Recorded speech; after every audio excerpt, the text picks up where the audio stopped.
Assalamualaikum warahmatullahi wabarakatuh. Kami dari kelompok 5 mata kuliah Islamic Microfinance. Di sini kami akan membahas tentang masalah-masalah yang ada pada Islamic Microfinance.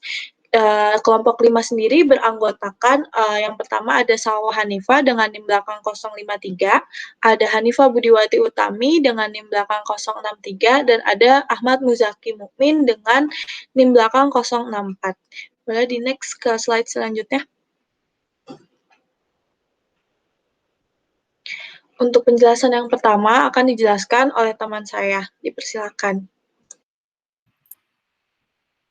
Sebelum membahas tentang masalah-masalah Islamic Microfinance, saya akan menjelaskan tentang lembaga keuangan mikro syariah. Lembaga keuangan mikro syariah adalah kelompok swadaya masyarakat sebagai lembaga ekonomi rakyat yang berupaya mengembangkan usaha-usaha produktif dan investasi dengan konsep utamanya adalah sistem bagi hasil untuk meningkatkan kualitas ekonomi pengusaha kecil dalam upaya pengentasan kemiskinan. Produk-produk lembaga keuangan mikro syariah ini bermacam-macam dan memang disediakan untuk masyarakat. Misalnya, pembiayaan yang diberikan kepada sektor pertanian, industri, perdagangan, barang dan jasa, koperasi, pedagang kecil, dan lainnya.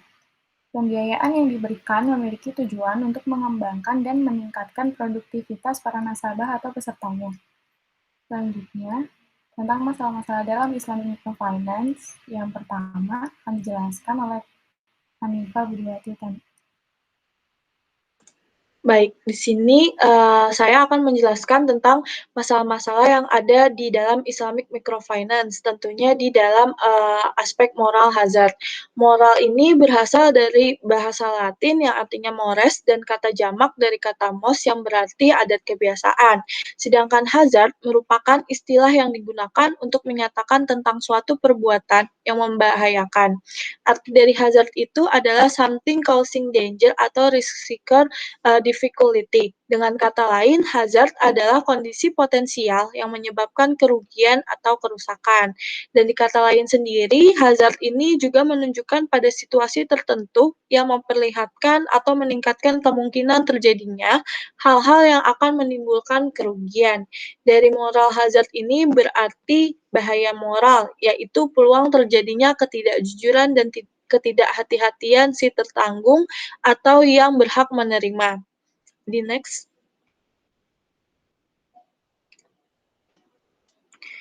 Baik, ke yang selanjutnya, moral hazard ini di dalam dunia perbankan setidaknya dapat dibedakan atas dua tingkatan. Yang pertama itu dalam tingkat bank dan yang kedua dalam tingkat nasabah. Dalam moral hazard pada tingkat bank terjadi ketika bank syariah sebagai mudorib tidak berhati-hati dalam menyalurkan dana sehingga berpotensi menimbulkan moral hazard. Di sisi lain, nasabah menyebabkan kerugian. Lalu di tingkat nasabah ini, moral hazard pada nasabah umumnya terjadi pada produk pembiayaan berbasis pada equity financing atau mudharabah dan musyarakah, atau biasa dikenal dengan profit loss sharing. Akad dari mudharabah yang tidak mensyaratkan jaminan dan juga memberikan hak penuh pada mudharib untuk menjalankan usaha tanpa campur tangan penuh dari mudharib. Sohibul mal dan ditanggungnya kerugian oleh sohibul mal yang mengakibatkan pada akad pembiayaan ini sangat rentan terhadap masalah moral hazard. Lalu moral hazard pada sisi nasabah ini merupakan isu global yang menyebabkan bank syariah lebih memilih dengan pembiayaan dengan basis debt financing atau murabaha, istisna, dan salam.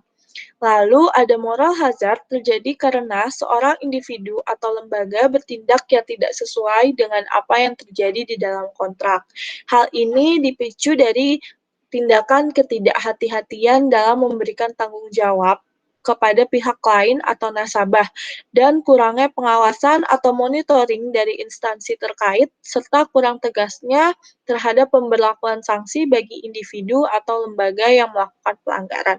Boleh di next?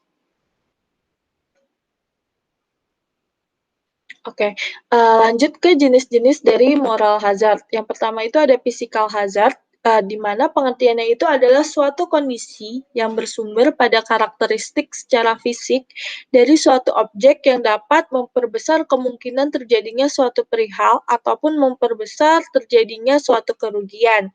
Lalu yang kedua ada moral hazard, dalam suatu kondisi bersumber dari orang-orang yang bersangkutan dan berkaitan dengan sikap mental atau pandangan hidup, serta kebiasaannya yang dapat memperbesar kemungkinan terjadinya suatu perihal ataupun kerugian. Lalu yang ketiga ada moral hazard. Di sini meskipun pada dasarnya setiap orang tidak menginginkan terjadinya suatu kerugian, akan tetapi karena merasa bahwa ia telah memperoleh jaminan baik atas dirinya maupun harta miliknya, maka seringkali menimbulkan kecerobohan atau kurang kehati-hatian. Di sini keadaan yang demikian itu yang akan menimbulkan atau memperbesar terjadinya suatu kerugian. Lalu yang terakhir itu atau yang keempat ada legal hazard. Di sini seringkali berdasarkan peraturan-peraturan ataupun perundang-undangan yang bertujuan melindungi masyarakatnya justru diabaikan ataupun kurang diperhatikan sehingga dapat memperbesar suatu perihal. Di next. Oke, selanjutnya ke sebab terjadinya moral hazard pada pembiayaan. Yang pertama itu terjadinya moral hazard pada pembiayaan, ini adalah hal yang sangat umum terjadi dalam lembaga keuangan, baik maupun lembaga keuangan perbankan maupun non-perbankan. Tapi di sini ada, walaupun berbagai usaha dilakukan untuk mencegahnya melalui penyempurnaan sistem peningkatan mutu dan kualitas sumber daya manusia yang ada, belum tentu menutup kemungkinan terjadinya penyimpangan dari moral hazard ini di masa yang akan datang. Lalu, terlepas dari faktor kelalaian pihak lembaga keuangan atau perbankan sendiri, kesengajaan yang mungkin dilakukan oleh debitur, moral hazard pada pembiayaan dapat terjadi akibat ketidakpastian mengenai apa yang mungkin akan terjadi di masa yang akan datang, seperti perubahan dari kebijakan pemerintah, terjadinya resesi ekonomi, munculnya teknologi baru, dan yang lebih maju, sehingga teknologi yang digunakan oleh debitur menjadi usang dan yang terakhir itu ada bencana alam. Lalu dalam prakteknya sendiri, moral hazard pada pembiayaan disebabkan oleh dua faktor. Yang pertama itu dari pihak bank atau internalnya, dan yang kedua itu ada pihak nasabah dari eksternalnya. Yang dari pihak perbankan atau faktor internal, pembiayaan terjadi karena kesalahan dalam melakukan analisis pembiayaan, di mana analisis pembiayaan ini dilakukan kurang teliti atau salah dalam melakukan perhitungannya. Moral hazard pada pembiayaan juga terjadi akibat kolusi dari pihak analisis pembiayaan dengan pihak nasabah, sehingga analisis dilakukan secara subjektif dan akal-akalan. Seperti yang terjadi pada bank, di sini nasabah dan menyebabkan kerugian. Lalu yang pada pihak nasabah atau eksternalnya itu terjadi karena dua faktor atau dua hal. Yang pertama ada unsur kesengajaan. Dalam hal ini nasabah sengaja tidak mengembalikan pembiayaannya yang telah diterima walaupun sesungguhnya dari nasabah sendiri mampu untuk mengembalikan pembiayaan yang telah diterimanya. Yang kedua itu ada unsur ketidaksengajaan. Dalam hal ini nasabah punya keinginan untuk mengembalikan pembiayaannya, akan tetapi permasalahannya mereka tidak mampu akibat kesulitan dalam usahanya. Yang selanjutnya akan dijelaskan oleh teman saya. Dipersilakan.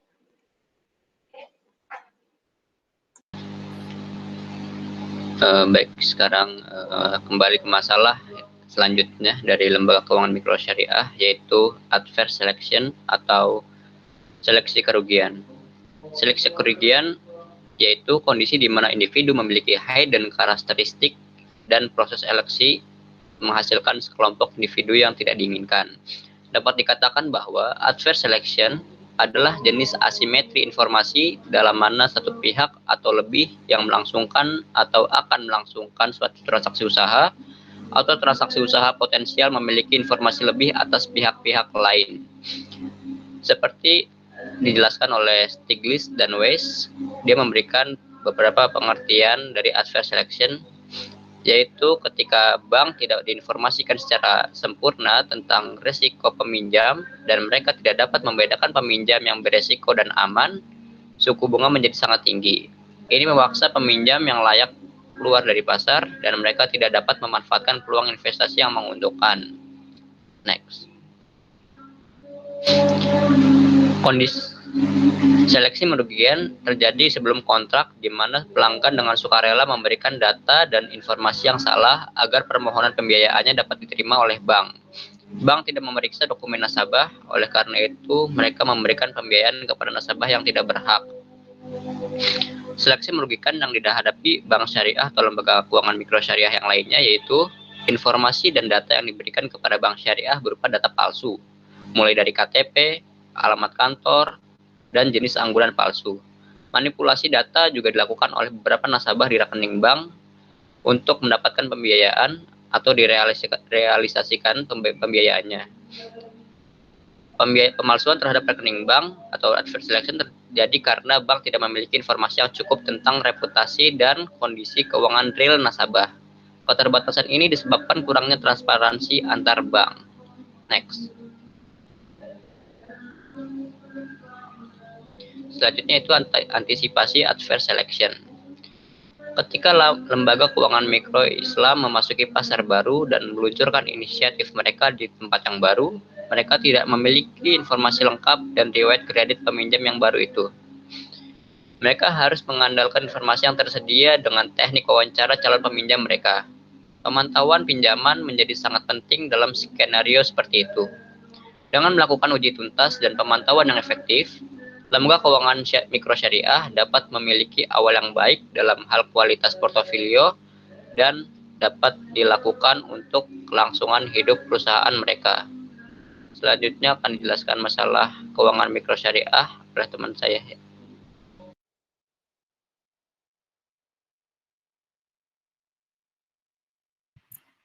Selanjutnya, saya akan menjelaskan tentang teori signaling. Teori signaling pertama kali diajukan oleh Michael Spence.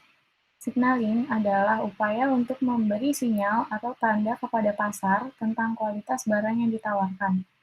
Michael Spence mengatakan bahwa tingkat pendidikan seseorang dapat menjadi tanda pembeda kualitasnya di antara sekian banyak pencari kerja. Asumsi utama dalam teori signaling adalah bahwa manajemen mempunyai informasi yang akurat tentang nilai perusahaan yang tidak diketahui oleh investor luar. Teori ini mengemukakan bagaimana seharusnya sebuah perusahaan memberikan sinyal kepada pengguna laporan keuangan dan non-keuangan. Teori signaling menjelaskan bagaimana sinyal-sinyal keberhasilan atau kegagalan manajemen yang disampaikan kepada pemilik. Teori ini berkaitan dengan asimetri informasi.